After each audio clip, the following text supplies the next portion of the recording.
Hey, what's up everyone? So today I want to talk about how we sometimes can take small things and make them much larger than they are. Right? So I was listening to the Lobo Show, another great channel. You should check his channel out. He does give a disclaimer because he does get very animated on his channel and he's very opinionated, which I respect, and not everybody likes everybody's opinion. So he gives that warning disclaimer. Check it out. Tell me what you think. But anyway, I'm watching it and he's talking about the Mandela effect. And he goes into a brief summary of the Mandela effect, just basically explaining how the Mandela effect in a nutshell is when you take something and you remember it a certain way and it changes into something else. It's not the same as you remember it. And he talks about how a lot of people remember Mandela died in jail, and that's not true. And he talks about how he doesn't remember Mandela dying in jail. He specifically remembers what happened, and how people will take things and flip them into these weird conspiracies, and just it gets really interesting. And what I believe is our minds do absolutely play tricks on us when we allow them to. And sometimes we're given certain tools that make it even easier for the mind to play tricks on us. And the cool thing is with the same tools, we can actually use them to empower us too. And so I'm going to tell you guys an embarrassing story. I'm not going to tell it yet though. I'm going to tell it in a second. But I want to talk about, there's a book that I read and it's called The Power of Myth. And this is one of those things where we will take something so small and insignificant and make it much larger than it is. So basically in this book, The Power of Myth, they talk about how God walked on water, right? And God's walking on water past these two villages. And to play a trick on the people, he had a red hat on the right side and a green hat on the left side.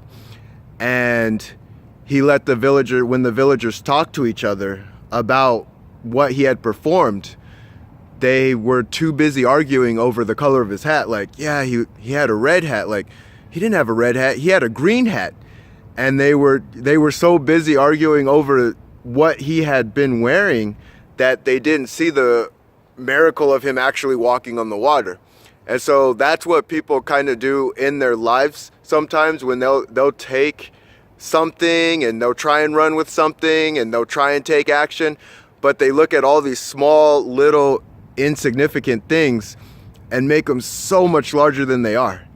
And I've been victim of it too. So here's my story. You guys are going to laugh, hopefully. If you don't have a sense of humor. All right. So it's when I first started on YouTube, and this was way before we had Tyson. So my wife was going out to Chinle, which is closer to New Mexico. And I'm getting on the YouTube, and there's that related section, right? Related videos.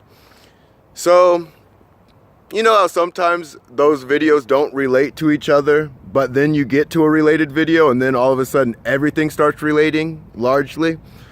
Hopefully I'm not the only one who's done this. But I click on one of the conspiracy sites, and boy, did it send me down the rabbit hole. So I saw one conspiracy site, then I saw another conspiracy site, then I saw another, and then I was freaking out. I was on edge, tripping, trying to control things I couldn't possibly control, because here's the thing with a conspiracy, is it true or is it not? You don't know. And what are you going to do about it anyway? You can't do anything with it. So it's like, all right, well, now there's these reptilians and spirit people, and I'm not making this up, 666 everywhere. Like, I'm just like, well, this is quite scary, and there's absolutely nothing I can do about it. So my wife finally gets home, right? So it's a 4-hour drive out there. So she was there for the weekend, and she gets back home and she's like, what did you do over the weekend? I'm like, oh, I just freaked out all weekend about all of these things that I can't control, and He's like, well, tell me the story. And I did, and she laughed hysterically to the point she was in tears, and she had a right to. But the reason I bring this up is we can take the smallest things and make them just so damn larger than life. And we do this in our life all the time. Now, one thing I've noticed with successful people, very successful people, and I'm not talking about success monetarily, I'm talking about success within their family, success within their job, success in life, success in everything. The people who really just enjoy life and know how to enjoy it is they act on what they can control and they focus on what they can control. Because you want to create anxiety and fear, try and focus on stuff that you just can't control. You look into something, you take someone, you put them in a box, right, where they can't do anything, and then tell them all of the horrible things that are going on in their life that they can't control, and watch the anxiety just rise. Like, it's just one of those things where, all right, we all know we're human.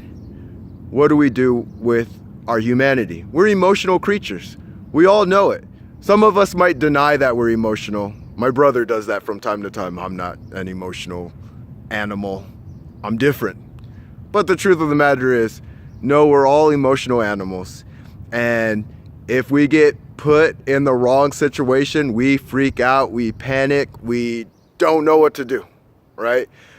But when we get put in a position of power, position of people believing in us, position of a place where we feel we can do anything, well, damn, that's awesome.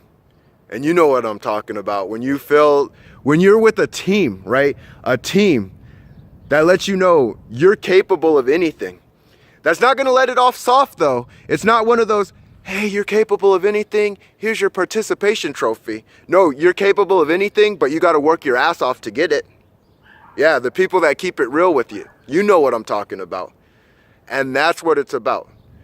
So whenever you get into those moments where you see yourself thinking you're taking those small things, those small, incontrollable, nicking things, and you're making them larger than life, try and recognize that you're doing it. Try your best to recognize that you're doing it.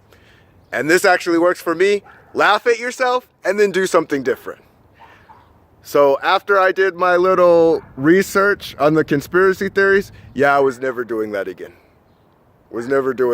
Because it's just like, at the end of the day, they're just talking about a whole bunch of stuff you can't control. So do what you can, control what you can control, empower yourself. All right? I hope you're all having a great day, and I'll talk to you later.